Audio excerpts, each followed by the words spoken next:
আসসালামু আলাইকুম everyone, welcome back to my channel. আশা করি সবাই ভালো আছেন, সুস্থ আছেন। আমি আল্লাহর রহমতে ভালো আছি, সুস্থ আছি। তো আপনাদের জন্য আরেকটি নতুন ব্লগ নিয়ে হাজির হলাম। আজকের ব্লগটি ছিল আমরা ঢাকা থেকে কিভাবে গোবিন্দগঞ্জে পৌঁছাই তার একটি ব্লগ। তো সকালবেলা থেকে ব্লগটি শুরু করছি। আজকে সকালবেলা থেকে ওয়েদারটা খুবই মেঘলা ছিল। তো বাহিরে দেখি অলরেডি ঝড় শুরু হয়ে গিয়েছে। এই ছোট বাচ্চা নিয়ে কীভাবে গোবিন্দগঞ্জ পর্যন্ত যাব সেই চিন্তাই করছিলাম। আল্লাহ ভালোভাবে পৌঁছালে হয়। তো সকালে উঠে আমি সকালে নাস্তা করে নিচ্ছি। আগের দিনের বিরিয়ানি ছিল, সেটা দিয়ে সকালে নাস্তা করে নিলাম। এখানে আমি একটা অ্যালোভেরা গাছ লাগিয়েছিলাম, সেখান থেকে অনেকগুলো অ্যালোভেরা গাছ হয়েছে মাশাল্লাহ। তারপরে দুপুরে রান্না আম্মু সেরে নিচ্ছে। তো আপনাদের সাথে আজকে একটা ভয়ানক ঘটনা শেয়ার করছি।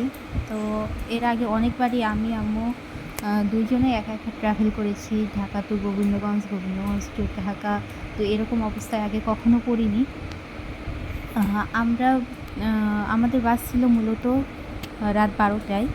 তো রাত 12টার বাস খুব তাড়াতাড়ি এসেছে। ভোর 4:30টায় আমরা গোবিন্দগঞ্জ পৌঁছাতে পেরেছি। তো গোবিন্দগঞ্জে বৃষ্টি ছিল না। আমরা বাস থেকে নামার পরই প্রচুর ঝড় বৃষ্টি শুরু হয়ে গিয়েছিল। আব্বু অনেক আগে থেকেই মায়ামনির সামনে গিয়ে আমাদের জন্য অপেক্ষা করছিল গোবিন্দগঞ্জ 4 মাথায়। তো আব্বু ছাতা নিয়ে যায়নি, কারণ আগে থেকে তো বৃষ্টি শুরু হয়নি, সে কারণে। তারপরেও এক রিকশাওয়ালা মামা আমাদের বাসা পর্যন্ত রেখে যায়। রিকশাওয়ালা মামা খুবই ভালো ছিল, সে আমাদের অনেক হেল্প করেছে। এই ঝড় বৃষ্টির মধ্যেও আমাদেরকে বাসা পর্যন্ত রেখে গিয়েছে।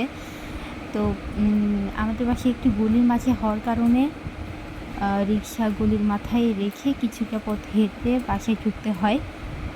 তো আমি, আম্মু, বাবু রিকশায় বসেছিলাম। আব্বু রিকশাওয়ালা মামা লাগেজ নিয়ে প্রথমে বাসায় গিয়েছে, তারপর বাসা থেকে আমাদের জন্য ছাতা আনবে। তো এরই মাঝে আব্বুরা যখন লাগেজ নিয়ে বাসায় যায়, তো একটা ছেলে ছাতা নিয়ে আমাদের রিকশার দিকে এগিয়ে আসলো। তো রিকশার কাছে এসে সে বসে পড়লো। বসে আমাদের সাথে যেগুলো জিনিস আছে, আসবাবপত্র মানে ফোন, ব্যাগ, এসবের দিকে তাকাচ্ছে, চোখ বড় বড় করে তাকাচ্ছে। আর আমাদের জিজ্ঞেস করতেছে, আপনারা কোথা থেকে এসেছেন, কোথায় যাবেন, আমার ছাতাটা নিয়ে আপনারা যেতে পারেন, এরকম নানান কথা বলতেছে। তো আমরা তো বুঝতে পেরেছি এ খুব একটা ভালো মতলবে আমাদের কাছে আসে নাই, সে মূলত ছিনতাই করার উদ্দেশ্যে আমাদের কাছে এসেছে। তো আমি ভালোভাবে লক্ষ্য করে দেখলাম ছেলেটাকে আমি চিনি, আমাদের এলাকার নাম করা বখাটে। তো আমি তাকে আমাদের পরিচয় দেই, আব্বুর পরিচয় দেই। দেওয়ার পরে সে আমাদের চিনতে পারার পরে সে ভয়ে আর কিছু না বলে আমাদের কাছ থেকে সরে যায়। তো আব্বুর পরিচয় না দিলে সে হয়তো আমাদের ছিনতাই করতো, মোবাইল নিয়ে নিত, ব্যাগ নিয়ে নিত, এই আর কি ঘটনা। তো এই ঘটনায় আম্মু প্রচুর ভয় পেয়ে যায়। তারপরে তো আব্বু আসে ছাতা নিয়ে, বাবুকে নিয়ে বাসায় ঢুকে পড়ি। তো এই ছিল মূলত ঘটনা। এরকম ঘটনা আগে কখনোই ঘটেনি আমাদের সাথে। তো এরপর থেকে একটু সাবধানে থাকতে হবে। এখানে আমরা বাসা থেকে সন্ধ্যার দিকে বেরিয়ে পড়েছিলাম, কারণ রাস্তাঘাটে জ্যাম থাকতে পারে। ছিল রাস্তাঘাটে জ্যাম। তো রিকশা নিয়ে প্রথমে আমরা তিলপাপাড়া পর্যন্ত এসেছি।